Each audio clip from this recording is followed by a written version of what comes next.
جی بالکل، حکومت اور پاکستان تحریک انصاف کے درمیان جو ہے وہ مذاکرات کا دوسرا دور کل شروع ہوگا، اور یقیناً یہ دور جو ہے وہ بڑا مثبت ابھی تک دکھائی دے رہا ہے، کیونکہ پاکستان تحریک انصاف بھی اس بار مذاکرات کے لیے انتہائی سنجیدہ دکھائی دے رہی ہے۔ اس سے قبل تو دونوں جانب سے، حکومت کی جانب سے اور پاکستان تحریک انصاف کی جانب سے صرف باتیں ہوتی تھی، مگر کوئی عملاً کوئی اقدامات ہوتے ہوئے نظر نہیں آئے۔ اس سے قبل مذاکراتی کمیٹی کا پہلا اجلاس ہوا تھا، جس میں پاکستان تحریک انصاف کے صرف 3 ممبران شریک ہوئے تھے، اور وہ بڑا خوشگوار ماحول میں یہ ان کیمرہ اجلاس پارلیمنٹ ہاؤس میں منعقد ہوا تھا۔ اجلاس میں دونوں جانب سے، حکومت اور اپوزیشن، اس بات پر اتفاق کیا تھا کہ پاکستان تحریک انصاف کی جانب سے چارٹر آف ڈیمانڈ جو ہے وہ پیش کیا جائے، جس پر پھر حکومتی مذاکراتی کمیٹی آئندہ کا لائحہ عمل سے متعلق حکومت کے ساتھ مشاورات کے بعد فیصلہ کرے گی۔ کل کا اجلاس جو 12:30 بجے پارلیمنٹ ہاؤس میں منعقد ہونا تھا، کچھ اراکین پارلیمنٹ جو اسلام آباد میں موجود نہیں تھے، انہوں نے حکومت سے درخواست کی کہ اجلاس جو ہے وہ سپہر 3:30 بجے منعقد کیا جائے، جس کے بعد قومی اسمبلی سیکریٹریٹ نے اسپیکر قومی اسمبلی سردار ایاز صادق سے مشاورت کے بعد اجلاس کا وقت تبدیل کر دیا، اور اس حوالے سے باضابطہ طور پر نوٹیفیکیشن بھی جاری کر دیا، جس میں کہا گیا کہ اجلاس اب سپہر 3:30 بجے اسپیکر قومی اسمبلی سردار ایاز صادق کی زیر صدارت ہوگا، جس میں حکومت اور اپوزیشن کے ممبران شریک ہوں گے۔ کچھ دیر قبل اس حوالے سے جو چیئرمین پی ٹی آئی ہے بیرسٹر گوہر، ان سے بھی بات ہوئی، اور ان کا کہنا ہے کہ کل کے اجلاس سے متعلق جو ہم نے اپنا چارٹر آف ڈیمانڈ جو ہے وہ 2 رکنی تیار کر لیا ہے، اور اس پر جو ہے وہ ہم کل کمیٹی کے سامنے پیش ہوں گے، اور ہوگی جو ان کی کمیٹی کے جو ممبران ہیں وہ اپنا موقف رکھیں گے۔ اس حوالے سے جو 2 رکنی چارٹر آف ڈیمانڈ تیار کیا گیا، جس میں پہلے نمبر پر جو ہے وہ جتنے بھی سیاسی قیدی ہیں ان کی رہائی ہے، اور دوسرا مطالبہ 9 مئی اور جو 26 نومبر کا جو واقعہ ہے، اس حوالے سے جوڈیشل کمیشن بنانے کا جو مطالبہ ہے۔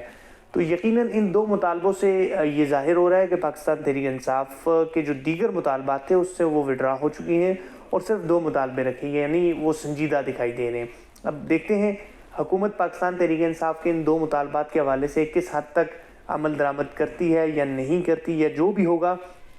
یہ کل سپہر 3:30 بجے پارلیمنٹ ہاؤس میں دوسرا سیشن ہوگا، جس میں دونوں فریقین بیٹھیں گے، حکومت اور اپوزیشن، اور وہ تمام تر امور پر بات چیت کریں گے۔ اور کوشش یہ ہوگی، اس حوالے سے جو حکومتی مذاکراتی کمیٹی کے کچھ ممبران سے میری بات ہوئی ہے، ان کا کہنا ہے کہ حکومت بھی بڑی سنجیدہ ہے، اور حکومت بھی چاہتی ہے کہ ہم مل بیٹھ کر تمام معاملات کو افہام و تفہیم کے ساتھ حل کریں اور آگے بڑھیں، تاکہ پاکستان ترقی کرے۔ اور آئے روز کے جو واقعات ہوتے ہیں، جو دھرنے اور مظاہرے ہوتے ہیں، جس سے پاکستان کی معیشت پر بڑا اثر پڑتا ہے، جب مل بیٹھیں گے دونوں فریقین، اپوزیشن اور حکومت، تو ہی کوئی بات بن سکے گی۔ تو ابھی تک حکومت تو ایک حد تک سنجیدہ دکھائی دیتی تھی، اور پاکستان تحریک انصاف سنجیدہ نہیں تھی، مگر اب وہ بھی سنجیدہ دکھائی دے رہی ہے، اور 2 چارٹر آف ڈیمانڈ کے جو ان کے مطالبے ہیں وہ بھی کل آئیں گے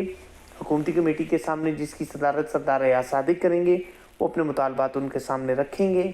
اور پھر اس کے بعد حکومتی کمیٹی تمام تر جو ان کے مطالبات ہوں گے اس پر کمیٹی کے اجلاس میں بحث بھی ہوگی، گفتگو بھی ہوگی، تمام امور زیر بحث آئیں گے۔ اس کے بعد پھر وزیر اعظم پاکستان کو ان مطالبات سے آگاہ کیا جائے گا، اور پھر کوشش یہ کی جائے گی کہ ایک متفقہ طور پر کوئی اس طرح کا کوئی نکات پر دونوں پارٹیاں، حکومت کی بھی اور اپوزیشن کی، وہ ایک نقطے پر آئیں، اور حکومت اس پر بھی اتفاق کرے، اپوزیشن بھی اتفاق کرے، تاکہ آگے بڑھ سکے۔ اور ویسے بھی اس حوالے سے جتنے بھی معاشی ماہرین ہیں، سیاسی ماہرین ہیں، اور جتنے کاروباری افراد ہیں، ان سے بھی ہماری بات ہوئی ہے۔ ان کا کہنا ہے کہ اپوزیشن ہر ملک میں ہوتی ہے، اور اپوزیشن ہونی چاہیے، جو کہ جمہوریت کا حسن ہے،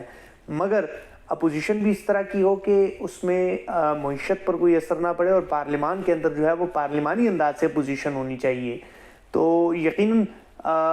تاجر برادری بھی اس حوالے سے بڑی پرامید ہے کہ حکومت یہ مذاکرات جو کرنے جا رہی ہے، اور دونوں جانب سے ان کی بڑی توقعات ہے کہ وہ دونوں جو اپوزیشن اور حکومت ہے وہ مل بیٹھ کر اس معاملے کا جو سیاسی حل ہے وہ نکالیں، تاکہ پاکستان آگے بڑھے۔ تو کل اب یہ مذاکرات ہونے جا رہے ہیں،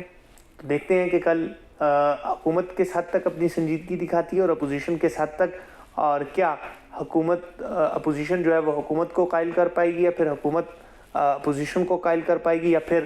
مذاکرات کے درمیان ڈیڈ لاک برقرار رہے گا۔ یہ تو کل کا اجلاس ہوگا، اس کے بعد ہی پتہ چل سکے گا۔